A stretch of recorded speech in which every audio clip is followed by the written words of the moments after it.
Да, внимание, после этих встреч приготовиться участникам финальных встреч за первое место золотые медали. На ковре А ветераны, весовая категория 50 до 62 килограммов, Сидым Алсанов, Польский Базарданов приготовится.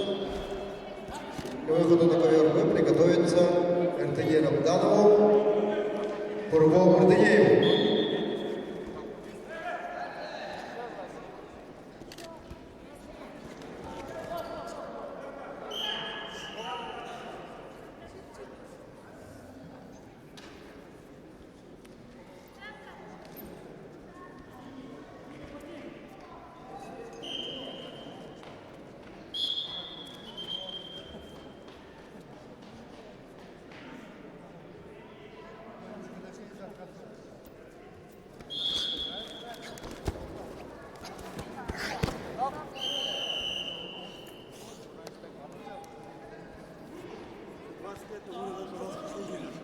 А на ковре победу держал Владислав